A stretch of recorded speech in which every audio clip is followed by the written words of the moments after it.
सास बहू का झगड़ा।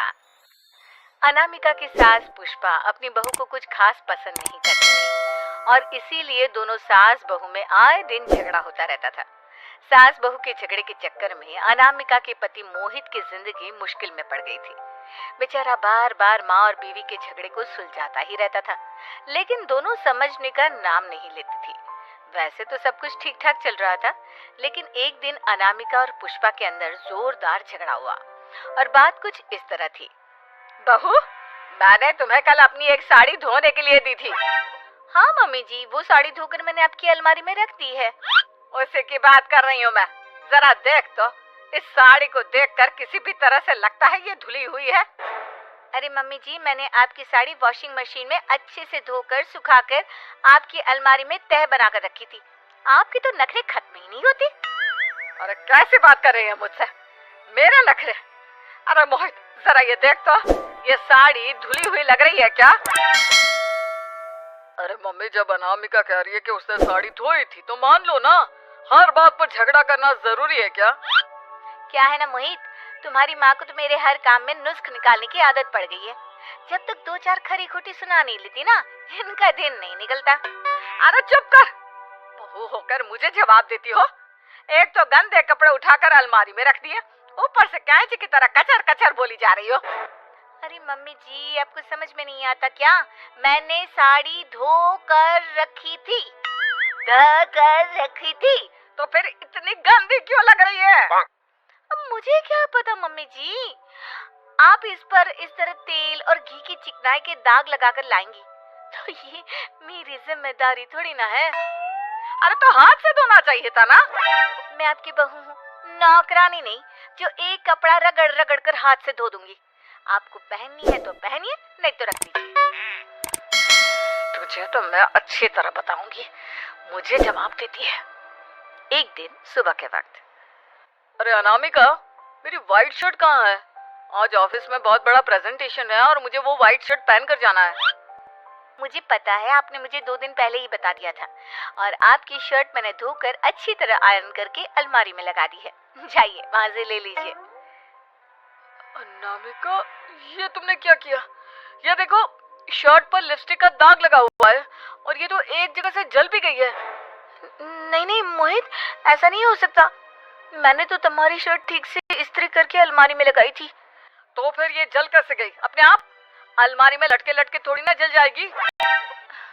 पर मोहित, मुझे अच्छी तरह याद है। देखो, अपनी गलती को छुपाने की कोशिश मत करो। और अगर शर्ट जल भी गई थी तो तुम्हें पहले बताना चाहिए था ना, मैं नई शर्ट लेकर आ जाता। अब ऐन वक्त पर शर्ट कहाँ से लेकर आऊं? मेरा इतना इम्पोर्टेंट प्रेजेंटेशन था, सब खराब हो जाएगा। अरे बेटा, क्यों परेशान होता है? ये देख, मैंने तेरे लिए पहले से ही एक नई व्हाइट शर्ट ला कर रखी है। लेकिन मम्मी, आप मेरे लिए व्हाइट शर्ट क्यों लेकर आई? अरे मुझे पता था तेरा प्रेजेंटेशन होने वाला है और अपनी इस बहू पर तो मुझे बिल्कुल भी भरोसा नहीं। क्या पता मेरी साड़ी की तरह तेरी शर्ट भी गंदी करके रख देती। और देख, वही हुआ ना। बेटा, सारी टेंशन छोड़ और ये नई शर्ट पहन कर जा। थैंक यू मम्मी, आज तो आपने बचा लिया मुझे। कुछ दिनों के बाद। अरे अनामिका, जानती हो, ऑफिस में मेरा जो दोस्त है ना अमर, आज उसका बर्थडे है और उसे तुम्हारे हाथ का चॉकलेट केक बहुत पसंद है। थोड़ा सा बनाकर टिफिन में रख दो ना प्लीज। हाँ हाँ, क्यों नहीं, मैं बहुत अच्छा केक बनाकर आपके दोस्त के लिए रख दूंगी। तुम्हारे हाथ का खाना खाकर तो वैसे ही मेरे ऑफिस के सारे लोग इतनी तारीफ करते हैं, क्या बताऊं। आप प्लीज एक अच्छा सा केक और बना दो, मेरी तो ऑफिस में शान बढ़ जाएगी। अनामिका केक बनाने के लिए रख देती है। पुष्पा चुपचाप जाकर उस पर ढेर सारा नमक डाल देती है। देख अमर, तेरी भाभी ने तेरे लिए चॉकलेट केक बनाकर भेजा है, तुझे बहुत पसंद है ना? यार, तू बहुत किस्मत वाला है, भाभी इतना अच्छा खाना बनाती है और साथ में केक भी। वैसे भाभी को थैंक यू बोलना। थैंक यू बाद में, पहले तो ये केक खा कर देख, बहुत मेहनत से बनाया है अनामिका ने। अरे यार, इस केक में तो बहुत सारा नमक है, लगता है भाभी ने शक्कर की जगह खूब सारा नमक डाल दिया है। अरे मोहित, तू तो अपनी बीवी की कुकिंग की बहुत तारीफ करता फिरता है, जरा पूछना अपनी बीवी से केक में नमक कब से डलने लग गया। क्या यार, तुझे भी मेरा ही जन्मदिन मिला था बिगाड़ने के लिए? केक नहीं लाना था तो मत लाता, कम से कम मुझे इस तरह नमक वाला केक तो नहीं खिलाता। अरे नहीं यार, अनामिका ऐसा नहीं कर सकती, जरूर कुछ गड़बड़ हुई होगी। घर जाने के बाद, अनामिका, अगर तुम्हारा केक बनाने का मन नहीं था तो ना बनाती, लेकिन मेरी बेइज्जती करवाने की क्या जरूरत थी? अरे आपकी बेइज्जती, ये आप क्या कह रहे हैं? मैंने तो सुबह आपको इतने अच्छे तरीके से केक बना कर दिया था। हाँ, लेकिन उसमें इतना सारा नमक डाल दिया था कि आज ऑफिस में मेरा अच्छा खासा मजाक बना है। मेरे सारे दोस्त हंस रहे थे मुझ पर। अरे बेटा, मैंने तो तुझे पहले ही समझाने की कोशिश की थी। एक नंबर की गैर जिम्मेदार है ये लड़की, कोई काम ठीक से नहीं करती। उस दिन भी गंदी साड़ी रखती थी मेरी अलमारी में और झूठ बोल रही थी। कुछ दिनों के बाद, अनामिका देखो, मैंने अपना लैपटॉप चार्जिंग पर लगाया है, उसे अच्छी तरह चार्ज होने देना। मेरी अर्जेंट मीटिंग है, प्लीज बीच में से हटाना मत। हाँ हाँ ठीक है, मैं नहीं हटाऊंगी। पुष्पा चुपचाप से जाकर चार्जिंग का बटन बंद कर देती है। थोड़ी देर बाद, अरे ये लैपटॉप चार्ज क्यों नहीं हुआ? और ये बटन किसने ऑफ कर दिया? अनामिका, इधर आओ। क्या हुआ? क्यों चिल्ला रहे इतना? अनामिका, मैंने तुमसे कहा था ना, मेरा लैपटॉप चार्जिंग पर लगा हुआ है, मेरी अर्जेंट मीटिंग है। तुमने इसका स्विच ऑफ क्यों कर दिया? अरे मैंने ऐसा कुछ नहीं किया, मैं क्यों स्विच ऑफ करूंगी? कुछ दिनों से देख रहा हूँ अनामिका, तुम मेरा हर काम बिगाड़ देती हो। देखो, ये अच्छी आदत नहीं। कम से कम तुम्हें इस बात का तो ध्यान रखना चाहिए था कि मेरी कितनी इंपॉर्टेंट मीटिंग थी। अब क्या करूंगा मैं? आई एम सॉरी मोहित, लेकिन सच में मैंने जानबूझकर कुछ नहीं किया। अगर जानबूझकर नहीं किया तो क्या सब कुछ अपने आप हो जाता है? कभी मेरी शर्ट जल जाती है, कभी केक में नमक डल जाता है। आप मेरी बात क्यों नहीं सुनते? मैंने जानबूझकर कुछ नहीं किया। फिर से वही बात।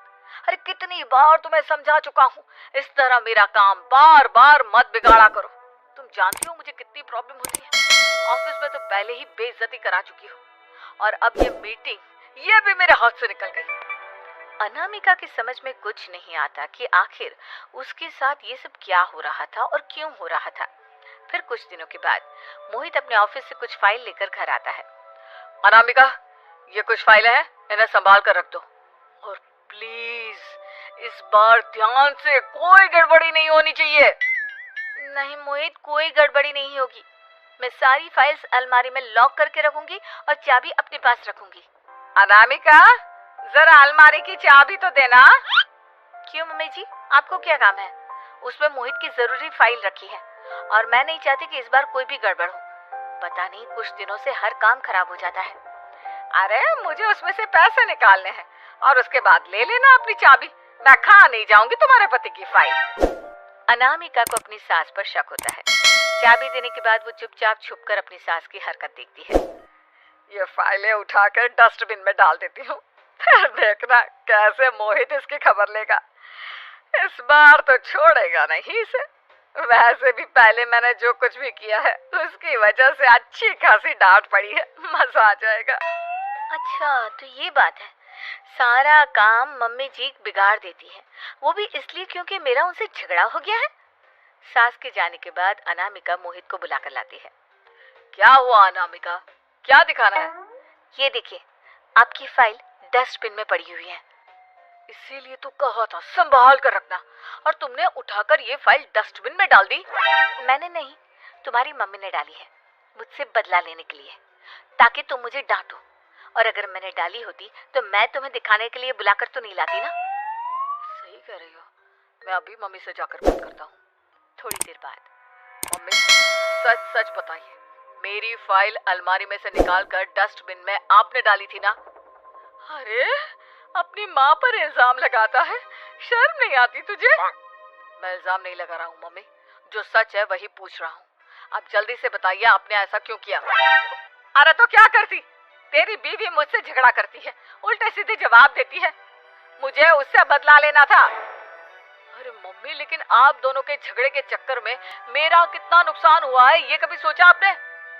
मम्मी जी, अगर आपका बदला पूरा हो गया हो तो आइंदा ऐसी कोई हरकत मत करना, क्योंकि अब आपकी सच्चाई हमारे सामने आ चुकी है।